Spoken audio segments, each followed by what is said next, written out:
con entrevista con Jesús Guzmán. ¿Qué nos busca? Jesús, nosotros pretendemos, vía el programa, sacar al aire sus opiniones, que son muy criticadas.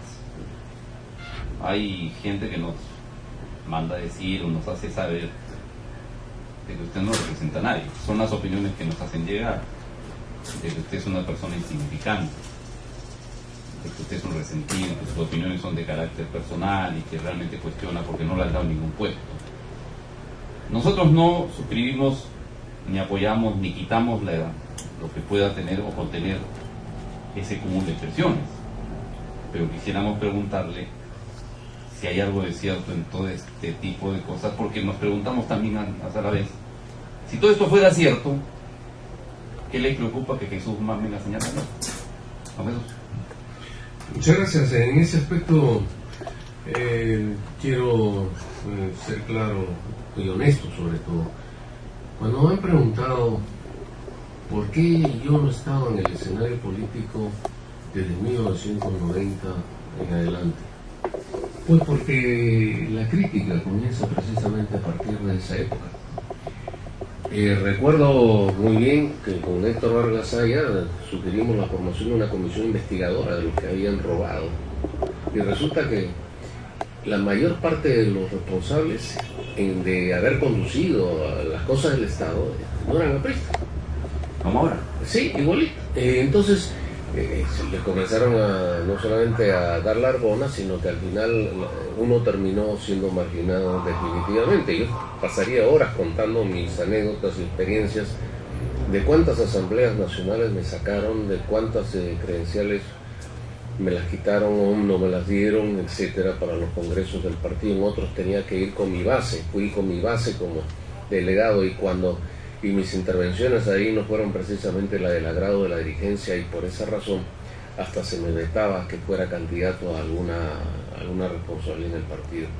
Y cuando alguna vez fui propuesto para ser secretario nacional de organización en esa década, me vetaron en el mismo partido. O sea, después que habían aprobado por unanimidad que sea secretario nacional de organización, me impidieron juramentar, o sea, no pude hacerme cargo. ¿Cuándo fue esto, Jesús? Eso fue en 1996 más o menos. Eso fue después de la golpiza de la que usted fue objeto. Ah, sí, eso indudablemente. Ya conocen que yo no tengo la posibilidad de arredramiento, de amedrentamiento, de acobardía. No, ya lo saben, y aún más señalo quiénes son.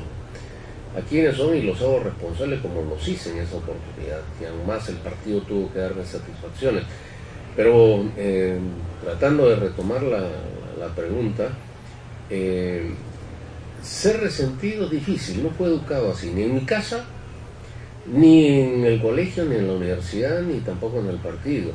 Aún más, yo tuve maestros como Aya de la Torre, como Carlos Manuel Cosco, ¿no?, que dicen que no eran resentidos, y ellos habían sufrido mucho más, ellos habían perdido muchas cosas, fortunas, habían tenido que despojarse la posibilidad de administrar fortuna por servir al partido y al país.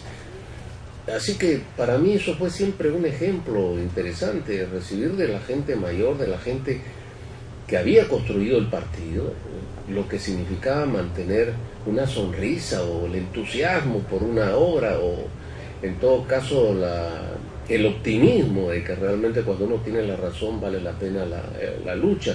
Y en este caso son principios. Quienes saben de principios y valores pueden decir entonces lo que significa la indignación. Y aquí recuerdo una anécdota de Armando Villanueva, cuando frente a la interpelación de un ministro en la época del primer gobierno de la UNDE, él hizo traer el diccionario a su escaño y comenzó leyendo la definición de la palabra asco, ¿no? Y yo la recojo porque sentí asco. Eso no tiene nada que ver con haber sido resentido, por el contrario. La gente que ha asumido esta posición, como el que habla, no tiene sitio en este gobierno. No puede ser parte de esta, como dicen los españoles, esta panda de dirigentes que tiene ahora el partido, ¿no? No tengo yo lugar ahí, porque indudablemente no podría sostenerme ni 24 horas. Mi actitud es definida, es concreta. No, pero además usted no está. Así es, no estoy, pero donde esté, me nos enseñaron a pelear donde estemos y con lo que tengamos, o sea, así sean 20, 30 al comienzo, ahora somos mucho más, al comienzo éramos muy poco los que creíamos en que podíamos enfrentarnos al monstruo del Estado, del gobierno y de la dirigencia del partido aconchada, ¿eh? No, mucha gente indudablemente dudó, mucha gente me habló de que tuviera cuidado, de miedo, muchos se retiraron de miedo, tengo que decirlo porque es la realidad, pero muchos se mantuvieron en sus puestos, lucharon, su actitud reconocida, es decir, los ha hecho ganarse el aprecio, la consideración, porque no solamente tienen una posición, sino que son transparentes. La gente que es así no tiene cabida en este tipo de gobierno, donde tienen que ser cómplices, tienen que saludar la impunidad, y eso no se puede permitir, no nos enseñaron eso. Por el contrario, los valores que vienen de la casa, que se ratifican, perfeccionan en el camino, tuvieron esa posibilidad, nos enseñaron a ser honestos, y si no creen en eso pueden investigar la biografía o la vida de los que estamos implicados en esto, ¿no? Jesús, pero muchas personas reflexionan de que probablemente usted esté en lo cierto y las cosas que dice tienen un carácter sincero indubitable.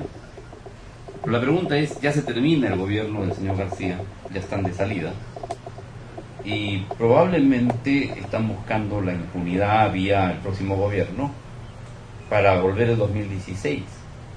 Y resulta que hay de todo en esta acción gubernamental que vemos diariamente, y gente de todos los orígenes. Por ejemplo, acabamos de enterarnos que un dirigente importante en la organización del APRA, el señor Morán, había sido del PPC, y así por el estilo. Hay apristas golondrinos que llegan cuando las cosas están en alza y que de repente desconocen algunas cosas, pero ¿qué van a hacer o qué piensa hacer su equipo como planteamiento o planteamientos respecto de un asunto que fuera del gobierno es otra cosa, pero seguirá el partido así? Ahora le pregunto directamente, ¿cuál es su pronóstico para octubre, cuando las elecciones municipales? Bueno, en principio yo debo decir de que no, con esta dirigencia y esta actitud del gobierno no vamos a tener un prospecto, digamos, importante o optimista. Por más deseos que uno quisiera tener de que eso suceda, o que algunos quisieran que así suceda, el país va a castigar esta actitud no solamente de gobernantes, sino de dirigentes implicados en más de una actitud deshonesta. El caso que aquí se menciona, por ejemplo, de los dirigentes que en este mundo ya resulta ya no un bicho raro, sino ya una cosa natural, los tránsfugas y los retránsfugas, ¿no? O sea, que cambian de camiseta con unas facilidades y eso demuestra el oportunismo de estos dirigentes. Esto me recuerda que Jorge del Castillo también tenía una ficha de inscripción de Acción Popular. Entonces aquí vemos gente cuyo pasado no garantiza precisamente su grande. Claro, es un pasado vergonzante. El hecho de cambiar de camiseta, el hecho de buscar a través de un partido político la posibilidad de enriquecimiento